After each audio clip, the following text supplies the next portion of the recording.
네, 여러분 반갑습니다. 이 무선 마이크 전원이 빨간불 들어왔는데 얼마쯤 버틸 수 있을까요? 예배 끝날 때까지는 버텨주기를 바라면서 마이크 중간에 나가더라도 여러분 놀라지 마세요. 배터리가 빨간불입니다. 무선 마이크. 여러분 예배 시작하는 가운데 이미 예배는 시작됐죠, 그죠?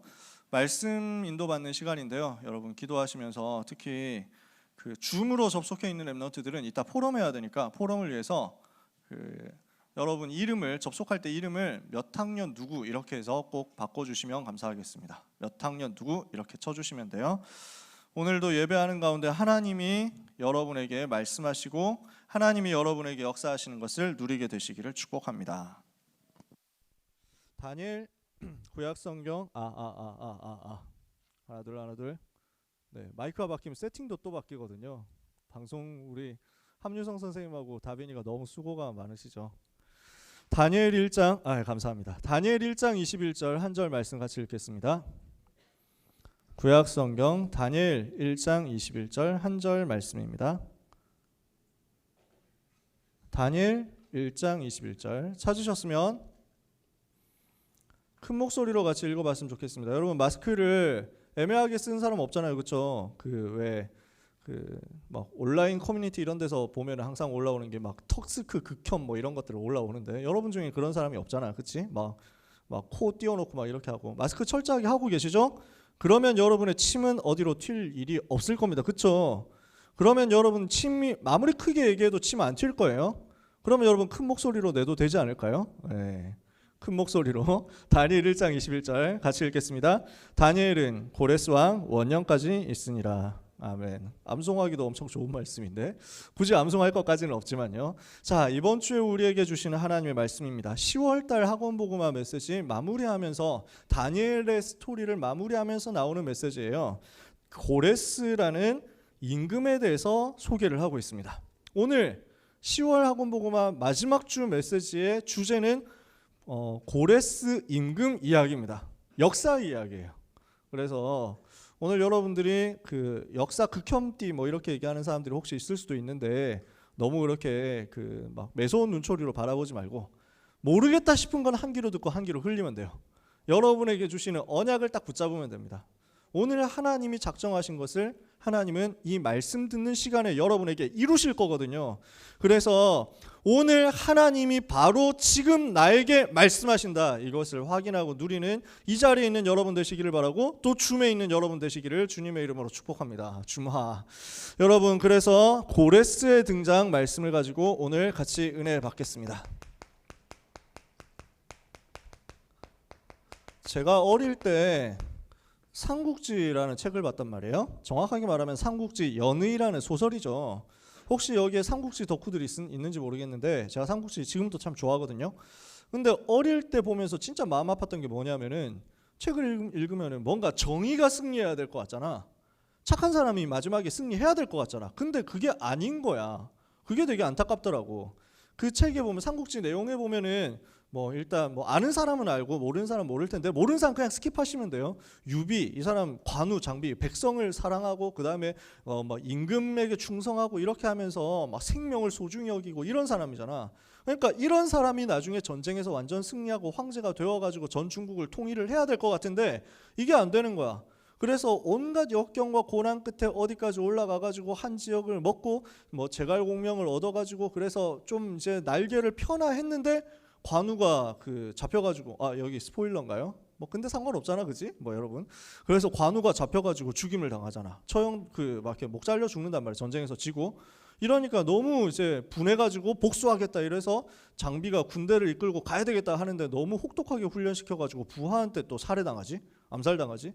이러니까 자기의 의형제 동생 두 사람을 다 잃고 나니까 유비가 너무 외롭고 그 다음에 분하고 슬프고 이러니까 군사를 일으켜서 마지막 복수를 하겠다 이랬는데 그 마지막 복수전 전쟁에서 완전 패하고 우울증에 빠져서 죽잖아. 이렇게 되거든. 나는 이게 너무 속상한 거예요. 이해가 안 되더라고. 아니 정의가 승리해야 되는데 왜 이렇게 되지? 라고 생각했어. 아니 저 그 막 이렇게 백성들의 생명을 무고한 생명을 막 학살을 하고 그 다음에 임금을 우습게 여기고 막 임금님 왕비를 막 이렇게 함부로 대해가지고 막 죽이고 이렇게 했던 조조 저 나쁜 놈이 왜 멸망하지 않고 성공해가지고 제일 큰 나라를 만드는 거지? 저는 그게 이해가 안 됐거든요. 복음 알고 나니까 이해가 쌉가능인 거죠. 너무 간단한 얘기였어. 복음 알고 나니까 역사가 보이더라고. 복음 알고 보니까 다락방 하면서 복음 알고 보니까 진실이 보이더라고요. 뭐가 진실이냐? 의인이 없다는 거였어요. 의인인 줄 알았는데 미안하지만 의인이 아니야. 의인은 없다. 왜 그렇습니까? 로마서 3장 10절에 보니까 의인은 없나니 하나도 없으며 로마서 3장 23절에 보니까 모든 사람이 죄를 범하였으며 하나님의 영광에 이르지 못하더니 하나님 떠난 모든 사람은 죄인이에요. 이해가 되십니까? 하나님 떠난 모든 사람은 미안하지만 아무리 훌륭하고 아무리 착하고 아무리 인성 끝판왕이라도 죄인이에요. 마귀 자녀예요. 이게 성경이 얘기하는 겁니다. 그러니까 물론 죄인이지만 착할 수 있습니다. 원죄, 자범죄, 조상의 죄 가운데서 시달리는 마귀의 자녀라고 해도 착할 수 있습니다. 그게 무슨 소용이 있어요? 착해서 마귀가 두려워합니까? 착한 사람을 마귀가 겁내가지고 도망갑니까? 착한 것을 마귀는 조금도 무서워하지 않습니다. 오히려 착한 사람은 호구로 잡아가지고 놀기 좋다니까. 그래가지고 시달린다니까. 아무리 착해도 창세기 3장의 운명 사주팔자를 이길 수가 없습니다. 모든 사람은 창세기 3장의 운명 속에 있는 거예요. 두 번째, 그러면은 악인은 어떻습니까? 악인의 성공은 잠시일 뿐인 거예요. 저는 이걸 나중에 알게 됐어요. 아니 그 소설 삼국지 안에서 보면은 조조가 엄청 성공하는 것 같고 조조 가문 뭐 후대들이 잘 나가는 것 같은데 조금 더 자세히 보니까 뒷부분 잘 읽어보니까 없어요. 조조라는 이 사람이 그렇게 권모술수를 동원해가지고 여러 가지 방법을 가지고 최고의 자리에 올라갔는데 문제는 그렇게 하면서 임금을 핍박하고 그래서 결국 막 임금의 자리에 자기 자식이 올라가고 이렇게 되잖아. 근데 그렇게 했던 그 남의 그 임금의 자리를 빼앗았던 그 수법 그대로 자기 자식이 당해요. 자기 후손들이 그대로 당하는 거야. 그러니까 이 사람이 악인들이 성공하는 줄 알았는데 알고 보니까 자기도 나중에 실패하고 자기 후대는 완전 멸망하는 거예요. 그게 역사더라고. 이렇게 해가지고 여러분 뭐 삼국지 모르는 사람들은 전혀 뭐 삼국지 관심 없는 사람들한테 미안한데 이렇게 해서 조조의 후손이 뭐 조모라는 사람을 아예 살해당해. 황제인데 신하한테 살해당해. 신하 그 황제를 살해하고 자기가 황제가 된 사람이 사마시라고 해가지고 있어요. 근데 이 사람의 가문은 또 어떻게 되느냐? 완전 풍비박산이나. 자기들끼리 8명의 뭐 친척들, 자기 황족들끼리 서로 죽이고 그 다음에 막 살해하고 하는데 난리도 아니야. 이래가지고 막 삶아서 죽이고 막 뭐 때려서 죽이고 막 뭐 별짓을 다 한다니까. 자기들끼리 가문에서 죽고 죽이고 하다가 결국 어떻게 되느냐? 저 흉노족이라는 이민족, 북방 이민족이 쳐들어와가지고 이 나라를 멸망시키는 거예요. 그러니까 악한 자가 잘 돼가지고 성공하는데 어떻게 그럴 수 있냐? 성공이 아니야. 100년도 안 가가지고 싹 다 망하고 자기 황제는 그 살해당하고 처형당하고 황제의 부인은 저기 이민족한테 끌려가가지고 왕비인데 그러니까 황제의 부인인데 이민족한테 끌려가가지고 거기서 이제 첩노릇을 하는 거야. 비참하게 된 거지. 제가 보면서 알게 된 게 불신자들이 성공해봐야 그게 성공이 아니다. 잠깐일 뿐이라는 거예요. 결국 완전 멸망할 수밖에 없어요. 이걸 보고 불신자 상태 12가지라고 합니다. 어떤 사람도 이 멸망에서 못 빠져나옵니다. 이해가 되세요? 그러니까 요약하면 착해도 멸망하고 안 착해도 멸망한다는 거예요. 그걸 역사라고 합니다. 세상 역사 보세요. 훌륭해도 망하고 안 훌륭해도 망합니다. 공부 열심히 해서 성공해도 망하고 공부 되게 안 하고 완전 막장으로 살아도 망합니다. 완전 타락해가지고 인성 개판으로 빠은 상태로 살아도 망하고 인성 너무너무 훌륭해가지고 막 거의 뭐 4대 성인급이다 뭐 이런 소리를 듣고 막 개드립을 듣는다고 할지라도 망합니다. 왜? 하나님 떠난 현장에서 안 망할 방법이 없어요. 모든 사람은 망하게 되어 있습니다. 그래서 이것을 보고 요약하면 뭐라고 하느냐? 인간은 절대 불가능이다라고 합니다. 모든 사람은 자기에게 다가오는 영적인 근본 문제 이길 수가 없고 막을 수가 없고 자신에게 오는 멸망 절대로 막을 수가 없다. 완전 절대 불가능인 거예요. 자기의 힘으로 구원받을 수 있냐? 자기의 힘으로 승리할 수 있냐? 자기의 힘으로 성공할 수 있냐? 불가능해요. 절대 불가능. 모든 렘넌트들은 지금부터 완전 기억하세요. 절대로 렘넌트는 불신자를 부러워하지 마라. 아시겠습니까? 여러분은 불신자 부러워할 만한 수준이 아닙니다. 여러분의 클래스는 불신자 보고 아 진짜 부럽다 하악 할 클래스가 아니란 말이에요. 아시겠습니까? 불신자는 모든 인간은 완전 창세기 3장으로 인해서 멸망할 수밖에 없는 운명사주 팔자 속에 있는 절대 불가능 존재란 말이에요. 그래서 하나님께서 그리스도를 보내셨다고요. 이게 하나님의 방법이라고요. 하나님의 방법이 그리스도. 이 그리스도 안에서만 인간은 구원받을 수 있습니다. 오직 그리스도로만 구원받을 수 있습니다. 이것을 보고 절대 가능이라고 합니다. 절대 불가능한 인간이 절대 불가능해서 빠져나오는 유일한 방법이 뭐냐? 절대 가능인 그리스도 붙잡는 거예요. 오늘 모든 렘넌트, 모든 전도자들은 그리스도 굳게 붙잡으시기를 예수 그리스도 이름으로 축원합니다. 어떻게 해야 돼요? 십자가 단단히 붙잡아라. 십자가에 달리신 그리스도 바라봐라. 아시겠어요? 그래서 막 나무 십자가 갖다 놓고 거기에 십자가 예수님 형상 그려놓고 거기다가 막 바라보고 절하라는 얘기가 아니에요. 여러분 마음속에 그리스도 중심에 모시고 그분을 바라보기만 하면 사는 것입니다. 누구든지 그리스도 바라보면 산다. 여러분은 그 그리스도 바라보고 그리스도 십자가 바라보고 예수 십자가 믿고 예수님을 마음속에 영접하는 하나님의 자녀 맞습니까? 네? 뭐라고요? 제가 들은 게 싫어합니까? 여러분 뭐 마스크 제대로 하시고 대답해 봅시다. 여러분 하나님 자녀 맞아요? 아멘 소리 봐라. 지금 여기가 수련회였으면 말이죠. 여러분의 목소리의 여하에 따라서 본 교관은 뭐 이렇게 막 천사가 될 수도 있고 악마가 될 수도 있고 막 이렇게 개드립 쳐야 되겠지. 여러분 제대로 하자. 우리 아멘 제대로 해보자. 우리 몇 개월 동안 너무 많이 아멘에 대해서 훈련 잔소리가 무너져 있었어. 그지? 다시 한번 해야 되겠다. 지난주에는 착하게 넘어갔는데 오늘은 착하게 넘어갈 수 없어. 착해도 소용없다고 얘기했잖아. 여러분 오늘 여러분이 그리스도 붙잡고 승리하시기를 예수님의 이름으로 축복합니다. 이거 지금 훈련 안 되면 어른 돼서는 못 바꿔요. 아멘 하는 거 훈련 지금 안 되면요 어른 돼가지고 할 것 같습니까? 우리 장로님 계시잖아요. 할까요? 안 합니다. 어른들이 합니까? 해가지고 막 왜 또 지랄이야? 뭐 이러면서 막 속으로 생각하실 수도 있다니까. 물론 욕은 안 하시겠지. 근데 진짜 지금 여러분 체질 바꾸셔야 돼요. 은혜 받을 수 있도록. 아시겠죠? 하나님이 그리스도를 보내사 인간의 문제를 해결하기로 한 것입니다.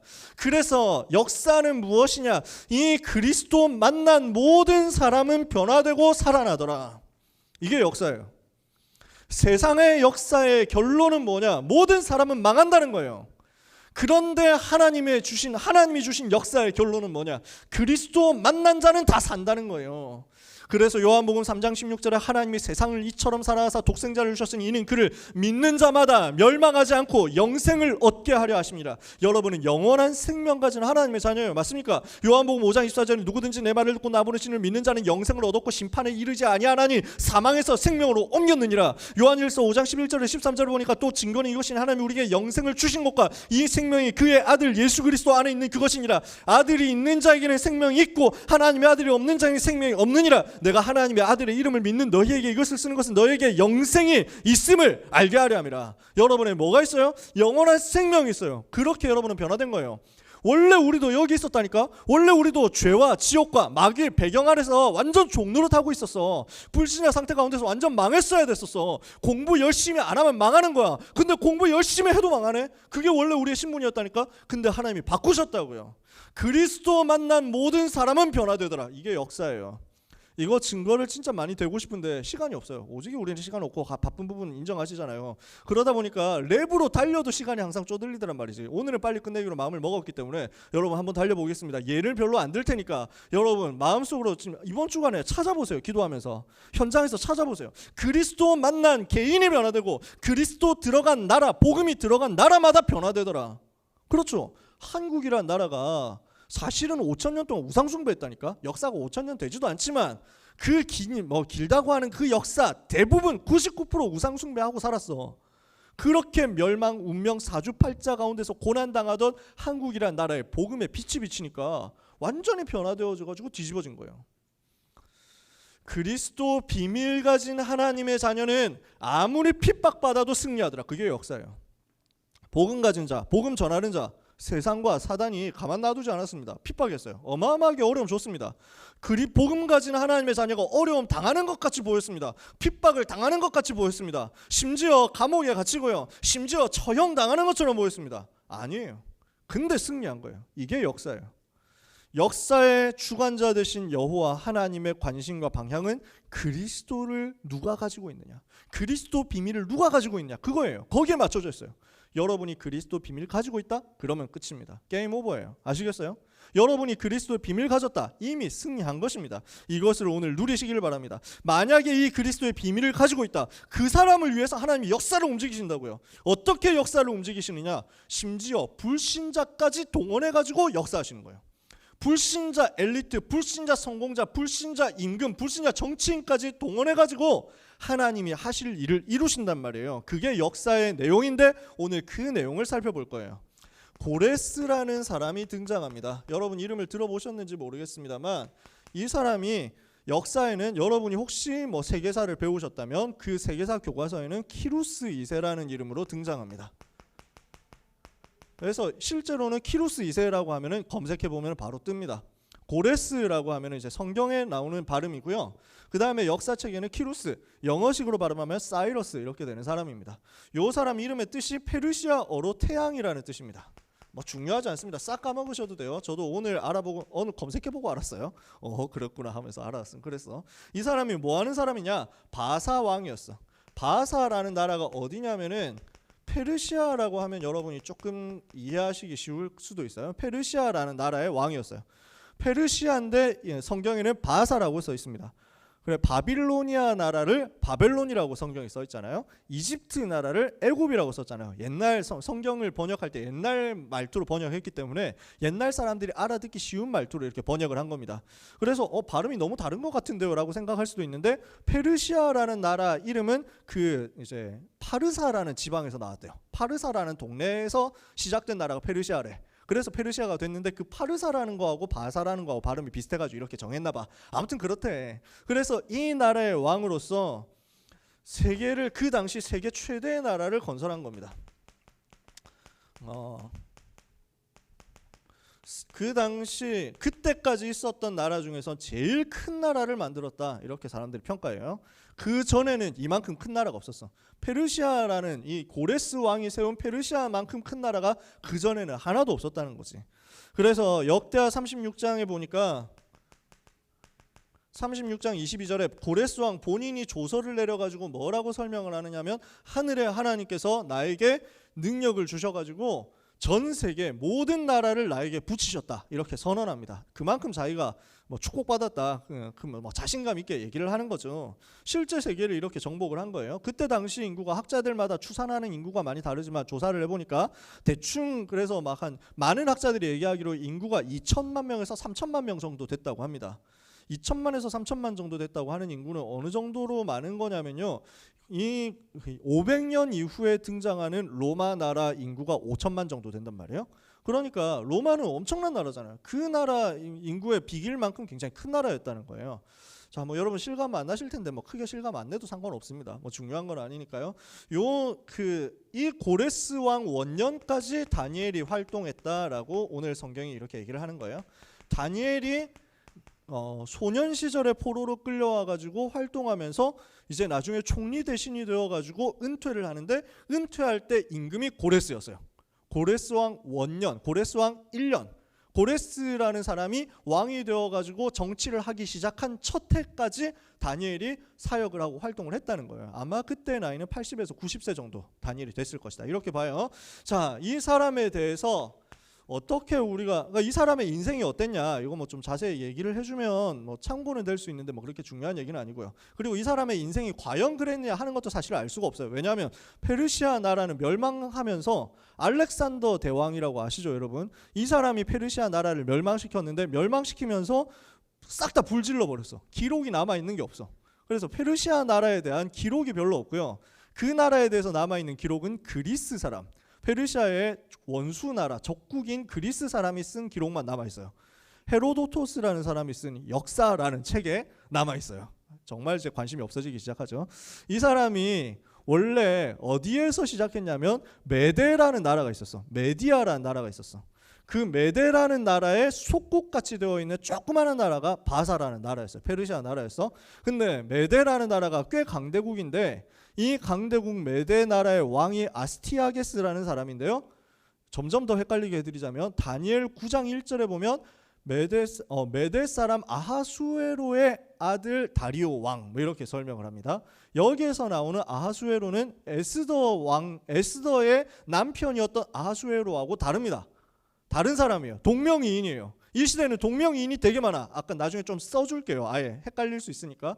이 아하수에로라는 그 역사책에는 아스티아게스라고 하는 이 사람이 이제 그 꿈을 꾼 거야. 꿈을 꿨는데 자기 딸이 낳은 아들, 그러니까 자기의 외손자가 자기 나라를 정복할 것이다. 이런 꿈을 꾼 거야. 그러니까 뭐 외손자가 해도 어때? 근데 이 사람이 그렇지 않은 거야. 권력이라는 게 무섭거든. 이래가지고 뭐야? 내 나라를 외손자가 감히 잡아먹는다고? 그럴 순 없지. 아기가 태어나면 죽여라 이렇게 명령을 한 거예요. 그래서 아기가 딱 태어나니까 죽이자 이렇게 했는데 막상 신하를 시켜가지고 죽이려고 하니까 이 신하가 보니까 또 어떻게 아기를 죽이냐 이렇게 생각을 한 거야.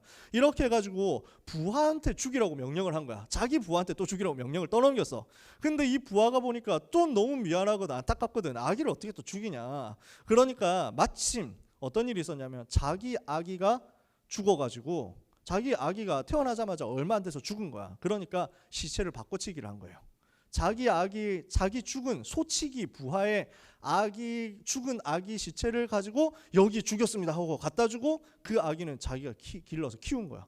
근데 나중에 이게 들통이 나는 거야. 어떻게 들통이 나냐? 동네에서 그 꼬마들이 막 무슨 이렇게 임금 놀이를 하는 거야. 근데 이 아기 고레스라는 애가 10살인데 임금 노릇을 너무 잘하는 거야. 이래가지고 소문이 난 거야.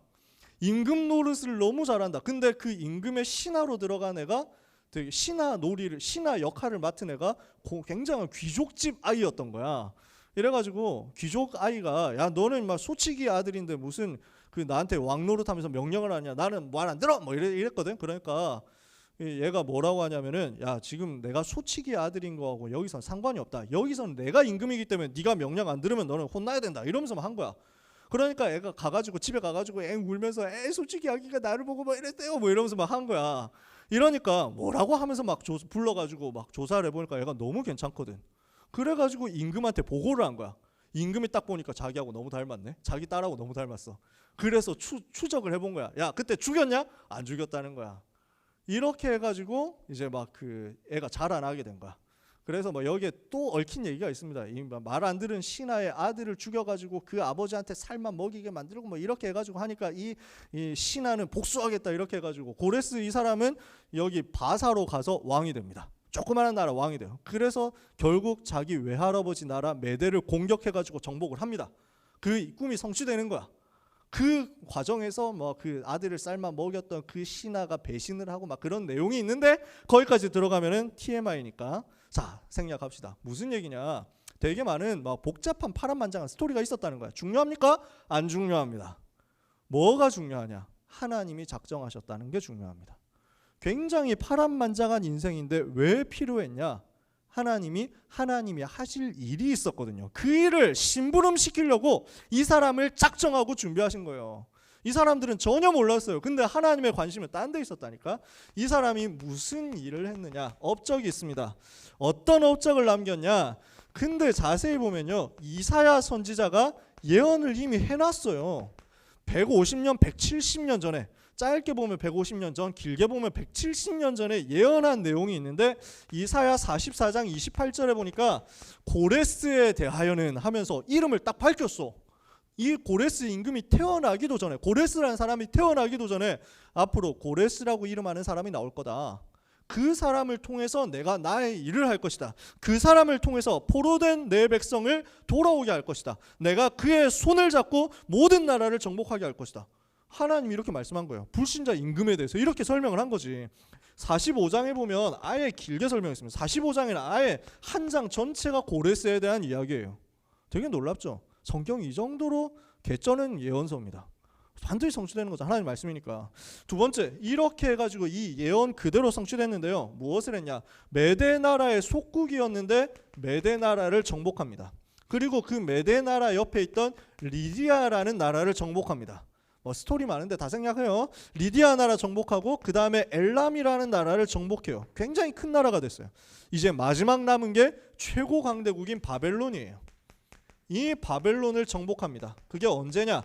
다니엘 5장에 나오는 벨사살 왕 잔치하던 그날 밤입니다. 벨사살 왕이 잔치를 하는 그날 밤에 그 이제 바벨론 성이 굉장히 철벽인데 굉장히 두터운 방어가 잘 되어 있는 요새인데 여기를 공격할 방법이 없는데 딱 한 가지 약점이, 뭐 약점이라고 하면 그런데 당연히 있어야 되는 게 수로예요. 수로. 배수로가 있어야 되잖아. 상하수도가 있어야 되잖아. 물은 통해야 될 거 아니야. 그 물길을 타고 숨어 들어가 가지고 밤중에 급습을 해서 바벨론 나라를 쓰러뜨린 거예요. 벨사살 왕을 죽이고. 그 날이 언제였냐? 다니엘이 글씨를 해석해 준 그 날이었던 거야. 희한하지? 하나님 이렇게 했어. 근데 이 바벨론 정복하는 내용에 대해서도 이사야 선지자가 다 예언을 해놨어.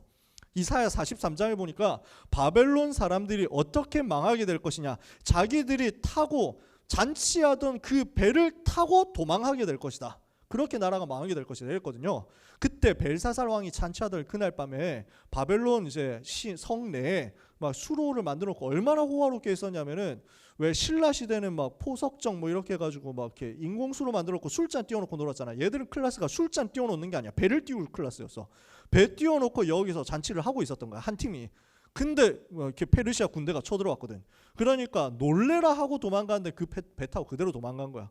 이런 식으로 성취되어 가지고 완벽하게 성취되어서 전체를 정복하게 된 겁니다. 제일 큰 나라를 만들었어요.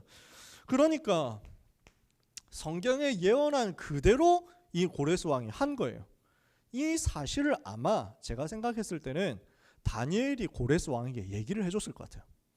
다니엘이 고레스 왕에게 이 사실에 대해서 쭉, 임금님에 대해서 이미 우리 여호와 하나님을 섬기는 이사야라는 선지자가 150년 전에 예언했습니다. 저는 이미 알고 있었습니다.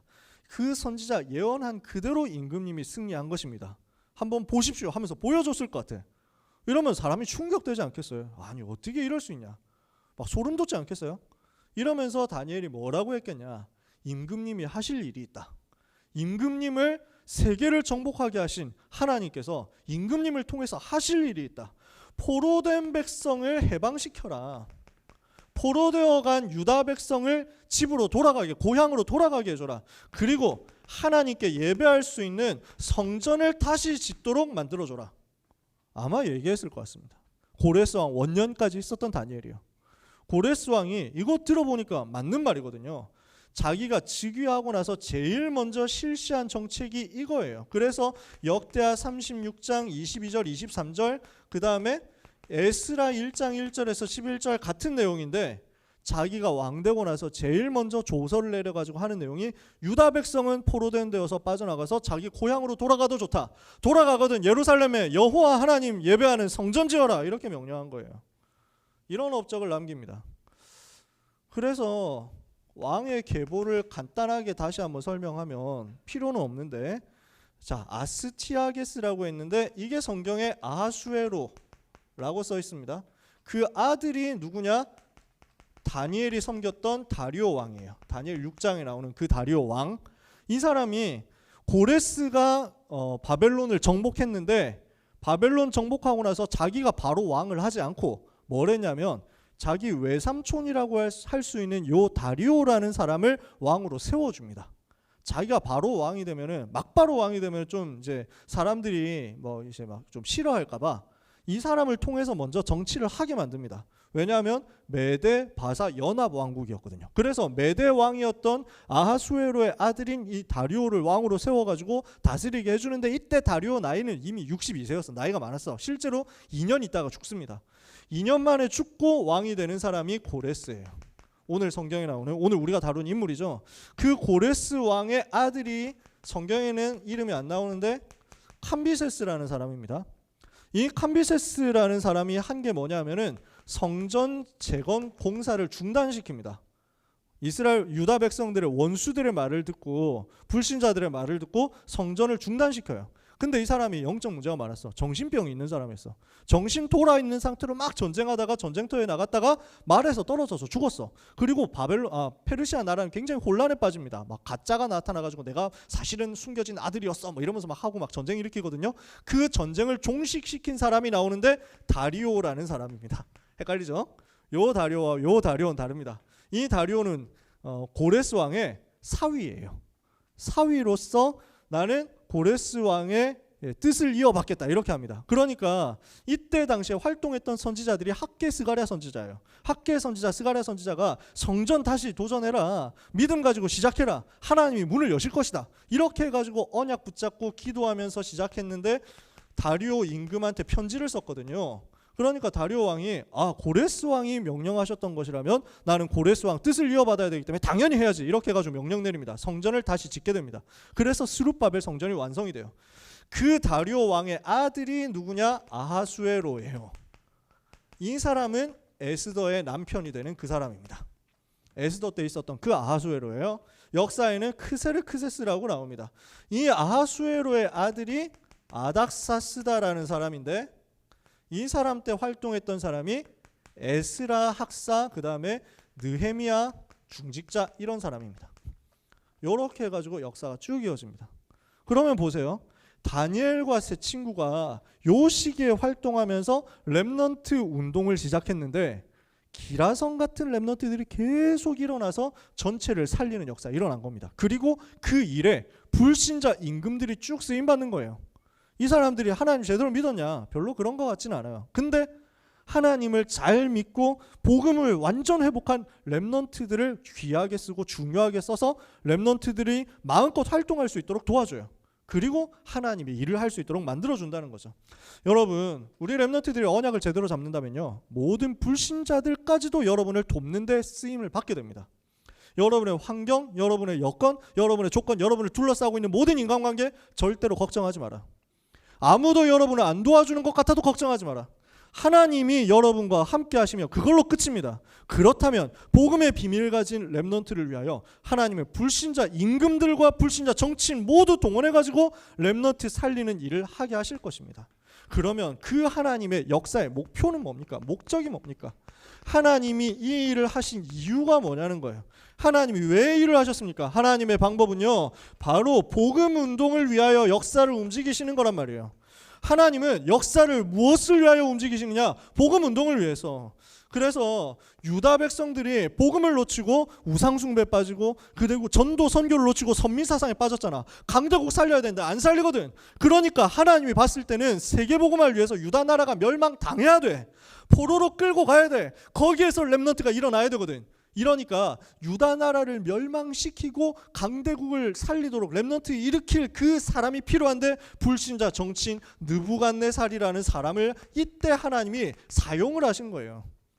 아니, 전 불신자 임금이 왜 저렇게 잘 됩니까? 그게 아니라 하나님이 잠깐 쓰신 거예요.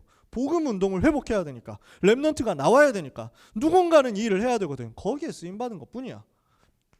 나중에 누가 나옵니까? 다리오라는 임금 나왔잖아요. 아까 얘기했죠. 다니엘을 쓰는 사람은 필요한 거야.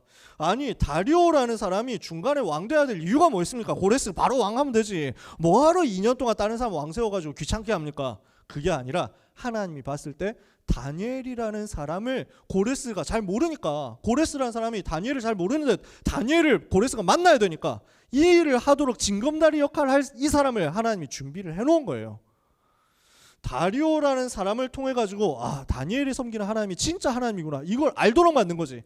그리고 고레스 왕입니다. 이 사람이 다니엘을 만나 가지고 충격받도록 만든 거예요.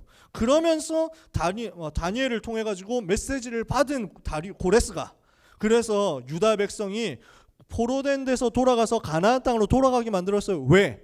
그 땅에 메시아 오셔야 되니까. 그리스도는 그 땅에서 태어나셔야 되니까. 이해가 되시나요? 복음 운동을 위해서 불신자 임금들 다 동원했다니까. 이게 하나님의 관심이에요.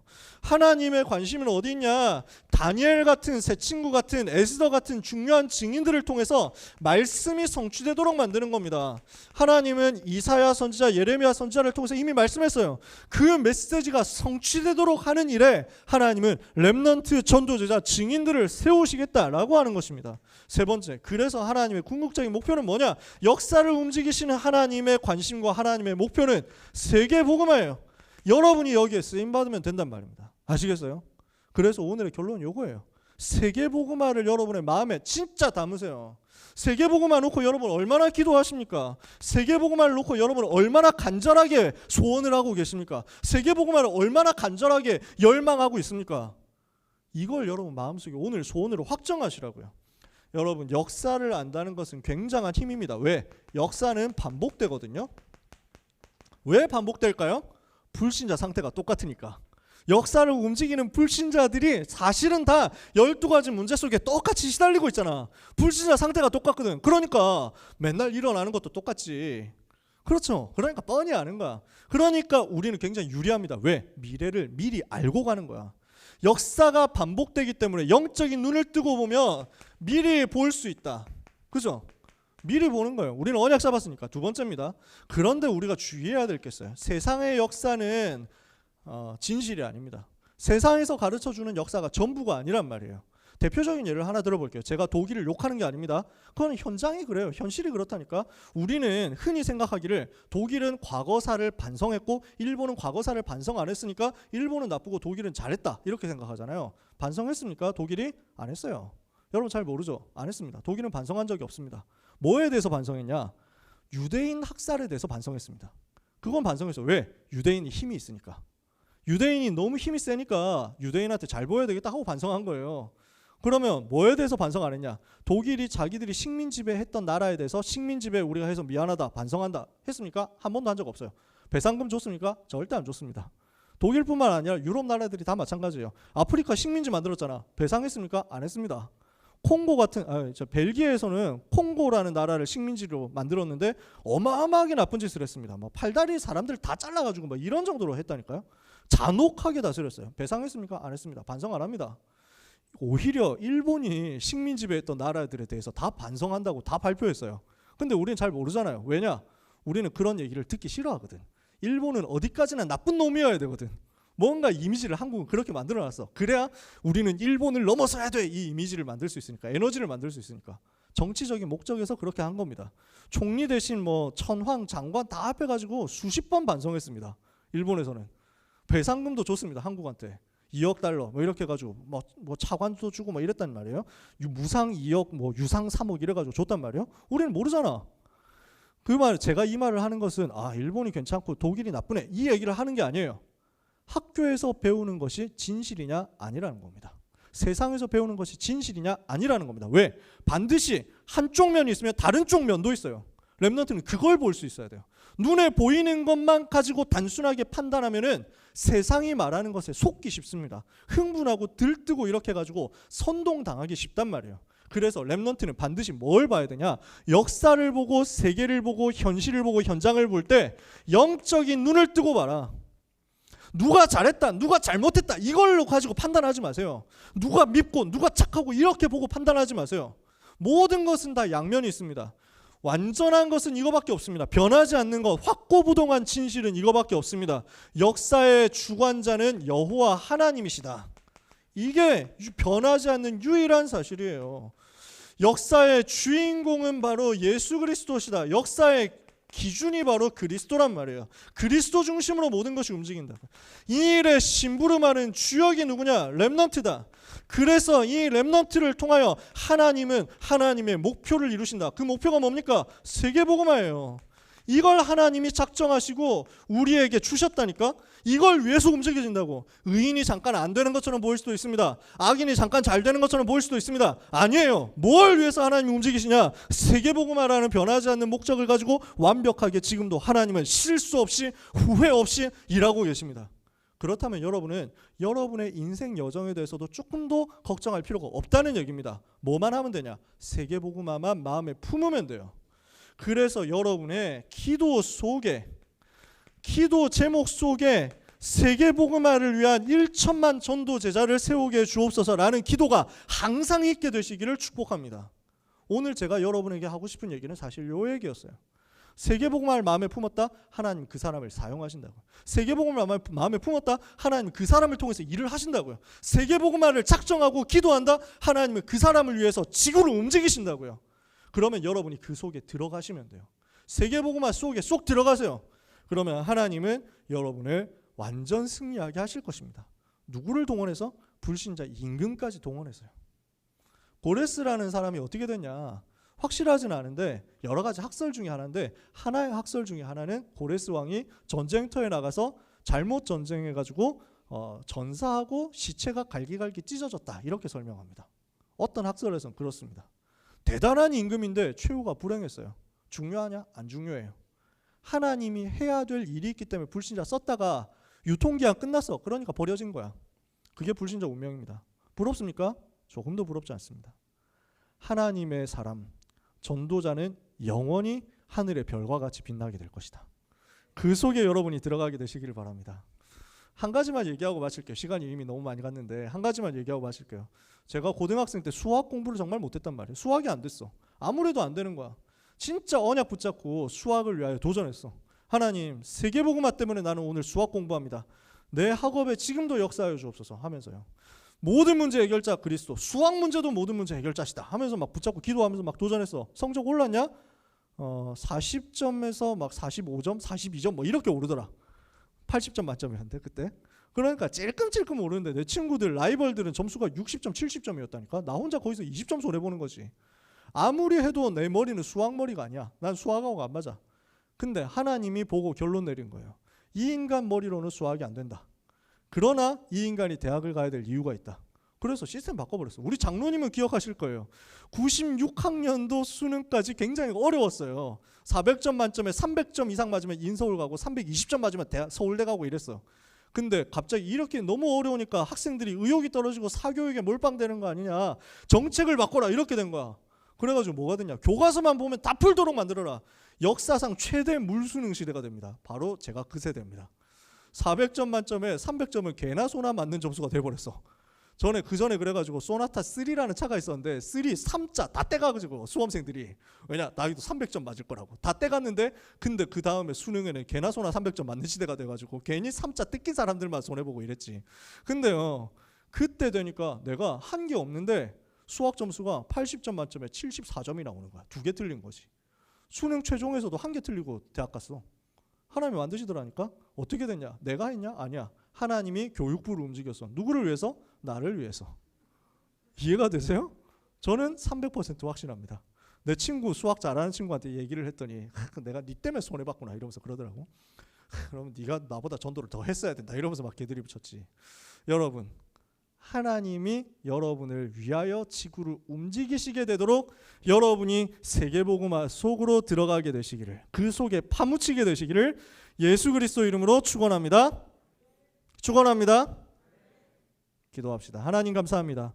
우리 렘넌트들의 일생이 하나님의 소원에 매여 온 세상에 그루터기 렘넌트 세우는 세계복음화의 주역되는 인생이 되도록 축복받게 하여 주시옵소서. 사단이 이 언약 붙잡은 렘넌트 발 아래 무릎 꿇게 하여 주옵소서. 주 예수 그리스도 이름으로 기도합니다. 아멘. 찬송가 505장 찬양하면서 준비하신 예물을 하나님께 드리겠습니다.